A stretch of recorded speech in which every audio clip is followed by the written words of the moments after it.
Okay. Hi everybody, welcome to In Air's Kitchen.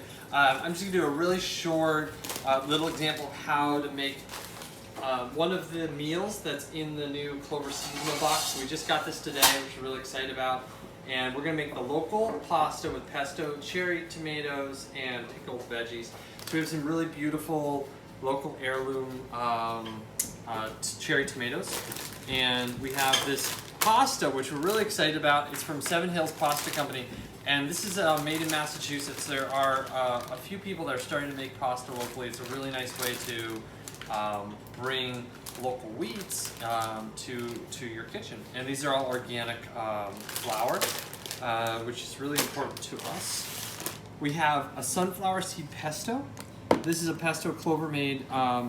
It doesn't have any allergens, so by using sunflower seeds instead of nuts, we make it accessible to more people, and it's super yummy. And sunflower seeds have an emulsifying factor, which works really, really well. We're also, we leave out any Parmesan cheese, so if you're vegan or if you have a problem with lactose, you shouldn't have any issue with this pesto. And it's still super flavorful and really, really yummy. And then we have these pickled veggies. So these are part of this recipe as well. And I'll show you how this all comes together. You're going to need to boil some water, and I've already done that. And you want to salt the water. And then you can follow the directions on the pasta. We may do some different pastas. This is a casserecci. We might do some other pastas in the future. So I'd say generally just refer to the back of it. And here it says boil this for 6 to 9 minutes. So we'll check that out. And I like my pasta boiled in a water that's like 190, 195 degrees, so a little bit below boiling. So what I'll do is I'll usually bring it up to boiling. I'll put the pasta in, and then I'll bring the temperature down, and that will let that pasta cook a little bit below boiling.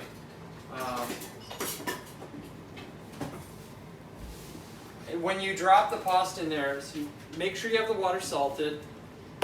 Bring it to a boil, but then turn the temperature down. And then make sure you stir it once you drop the pasta in. That'll keep it from sticking. So if you made a lot of pasta, you may have your own methods, but I'll just share with you what I've found works really well. And we're going to aim for the place where the pasta is cooked thoroughly, but it still has a nice bite when you chew on it. So 6 to 9 minutes, it says. So we're going to, let's say, set a timer for 7 minutes.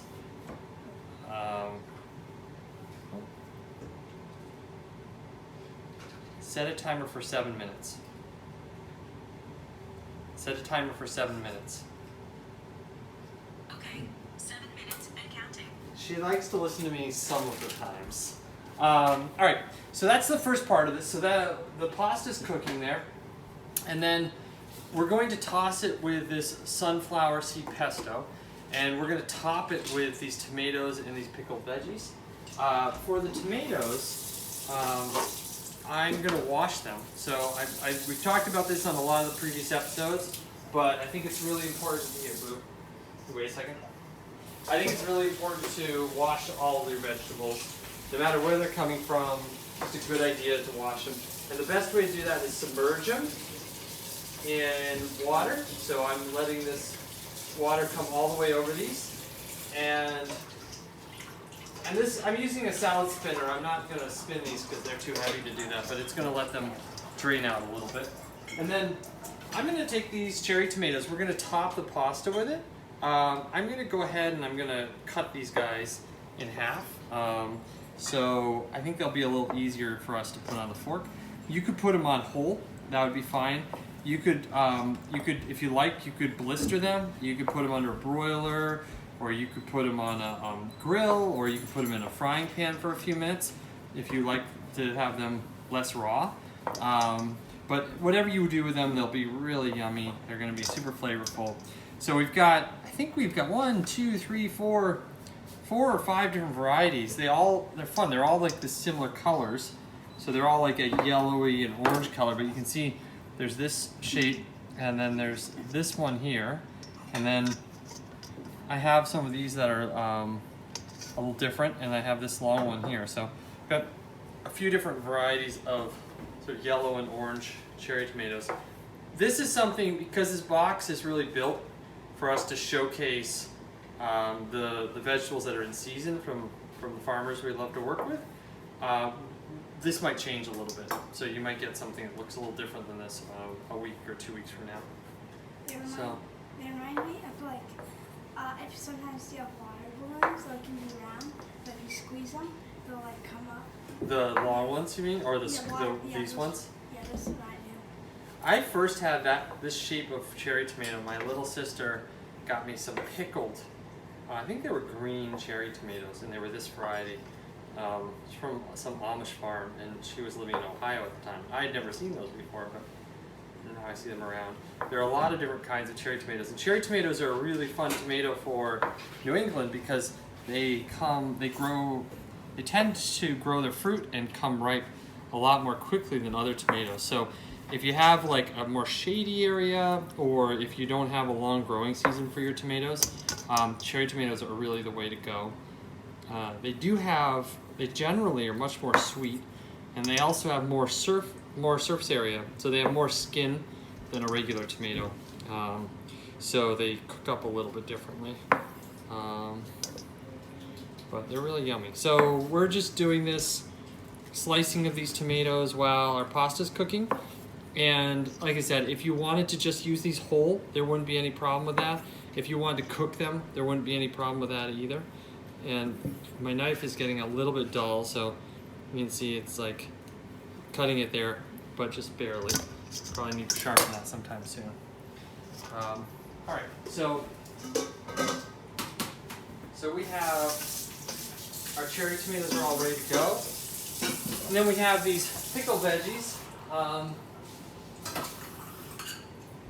And I'm gonna strain these out. So a little tip, if you want, you can save the pickling liquid. Actually, I'll just do this so you can see a little bit better. If you want, you can save the pickling liquid and use that to pickle something else. So there, these are all ready to go now. And we're gonna toss those on top of the pasta when it comes out. And so we've got pickling liquid here, and we were just out in our own garden grabbing some things. Do we have any of those cucumbers left, Blue? Oh, here's some. So these are some cucumbers that just came out of our garden. And I'm gonna take advantage of this pickling liquid and just go ahead and slice these up. This has nothing to do with the dinner we're preparing tonight, but I'm just gonna show you while we're waiting for the pasta, a great way to use some pickling liquid.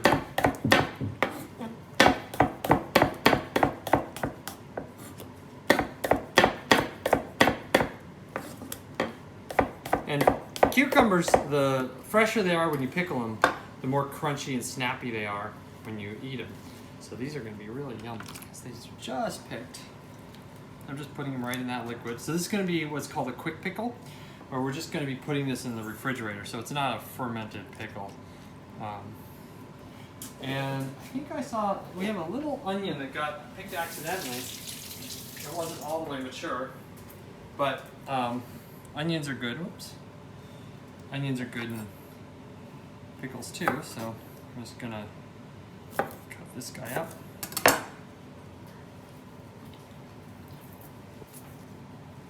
This is just a little onion from our garden, and I'm really waiting for my watch to tell me that the pasta's done. Brooks just gave me a look. I think she's wondering whether the watch is actually going to tell me, and I think that's a legitimate concern. Let's see.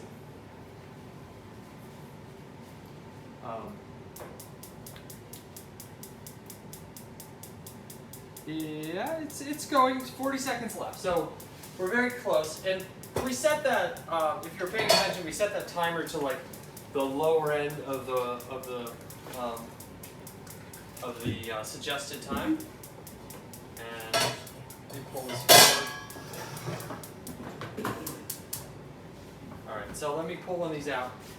I think they're probably going to need a couple more minutes. I can just sort of feel them against my spoon, but I'll just show you some of the ways I'll look at pasta. So if you take it out, and just be careful not to burn yourself because it's going to be pretty hot.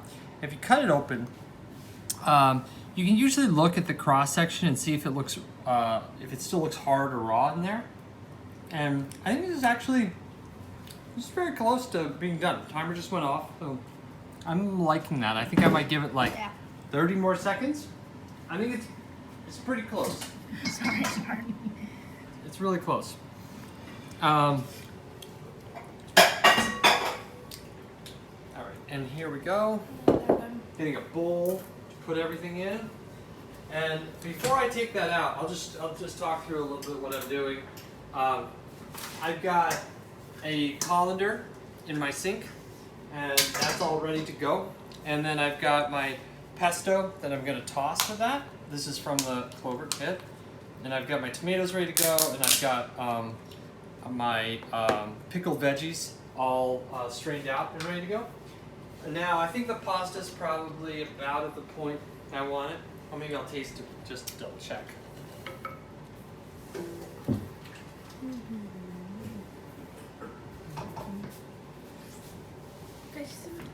Yeah.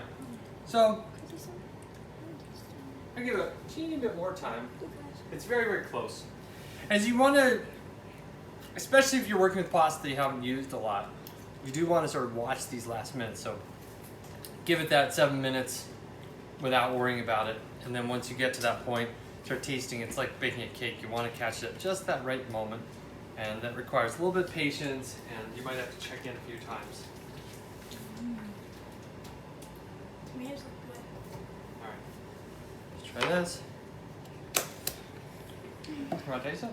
I think it's, give it a few more seconds. It's getting really close. I think they're hot.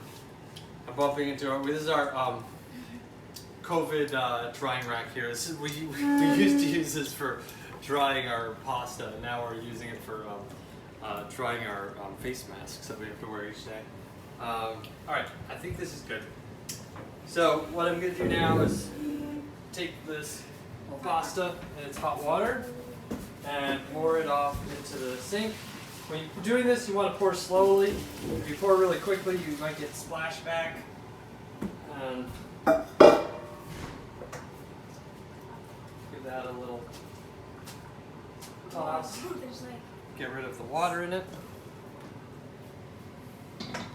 Alright, that looks really beautiful. Now, if I was making a tomato sauce or something, I would have reserved some of that liquid, but I'm not going to for this pasta. And now we're going to put this pesto in here, and we're just going to toss that gently.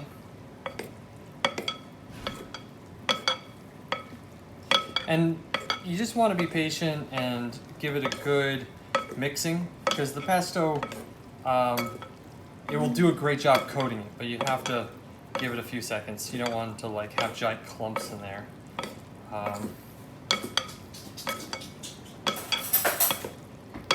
So you can see I'm like actually taking a moment here and being really patient with this. We use pestos at Clover to gobble up awesome greens that otherwise may not be less appetizing. So we use for chard and kale. We use it for mustard greens, and we use it for garlic mustard in the spring. And what's that? We did that on the show. Yeah, we did like a pesto on the show. It's just a really fun way to use up bitter greens that otherwise may not taste that great, but are really good for your body.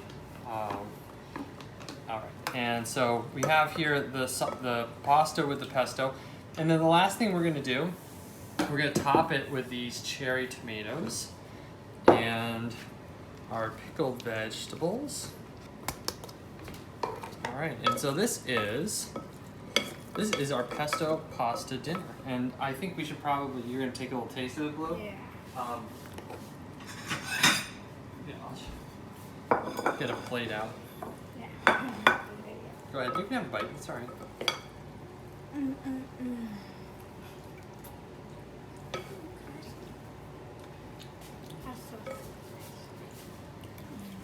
All right, so we have some beautiful summer vegetables, some Massachusetts tomatoes,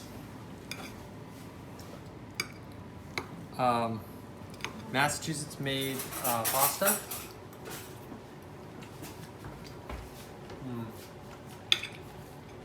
It's really nice.